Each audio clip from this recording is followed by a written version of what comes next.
দশরথ মাঝি real life সেই super hero জন্মগ্রহণ করেছিলেন 1934 সালে ভারতের গয়া জেলার গেহেলাপুর গ্রামে। তিনি জন্মগ্রহণ করেছিলেন মুসাহারা নামে পরিচিত প্রত্যন্ত এলাকার একটি দরিদ্র সামাজিক গোষ্ঠীতে।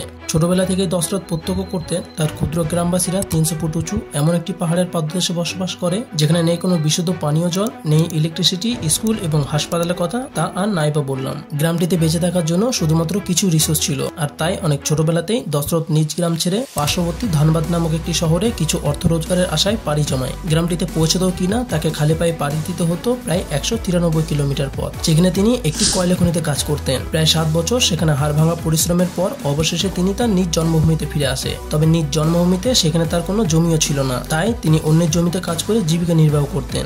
নিজ গ্রামে প্রত্যাবর্তন করার কিছু বছর পর তিনি ফাল্গুনি নামক একটি মেয়েকে বিয়ে করেন। স্ত্রী সন্তান নিয়ে তার জীবন কোনো রকমে চলছিল। যেমন আমি প্রথমেই জানিয়েছি, গ্রামটি এমন একটি প্রত্যন্ত এলাকায় অবস্থিত যেখানে কোনো রকম মেডিকেল ইকুইপমেন্টের উপস্থিতি নেই। যদিও সবচেয়ে কাছের ওয়ারজিগঞ্জ শহরে শুধুমাত্র একটি ডাক্তার ছিল, সেখানে পৌঁছাতো কিনা তাদের পাড়ি দিতে হতো প্রায় 40 মাইল পথ।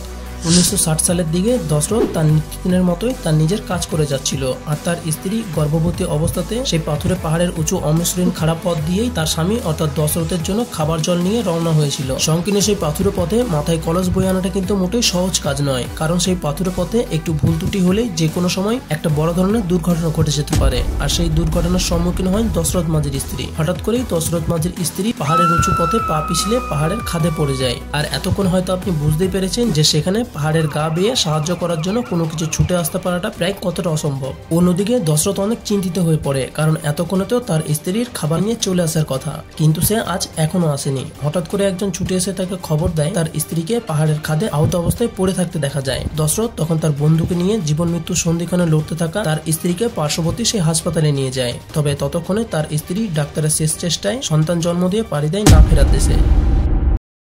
স্ত্রী হারানোর শোক কাটিয়ে ওঠার কিছু সময় পর তিনি সরকারের কাছে তার গ্রামের রাস্তা বানানোর জন্য অনুরোধ করতে থাকে, কিন্তু সব চেষ্টার পরও তাতে তিনি কিছুই করতে পারেনি। অবশেষে এবার তিনি নিজেই নেমে পড়েন পাহাড় ভেদ করে রাস্তা বের করার এক অসম্ভব যুদ্ধ, যে পাহাড় কিনা তৈরি হয়েছে কোয়ারজাইট নামক এক প্রকার শক্ত শিলা দিয়ে।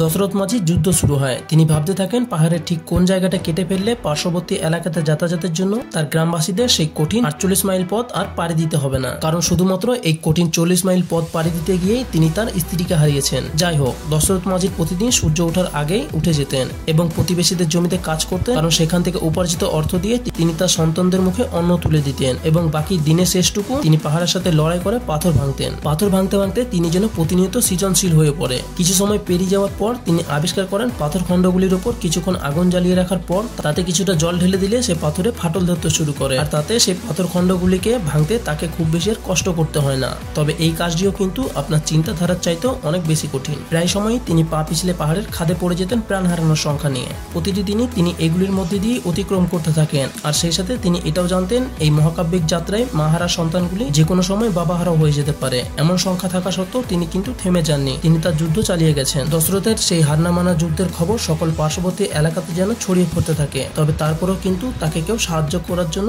এক পা ছুটে আসেনি। দিন যায়, মাস যায়, এমনকি বছরের পর বছরও চলে যায়, কিন্তু দশরথ মাঝির যুদ্ধ যেন শেষ হয় না।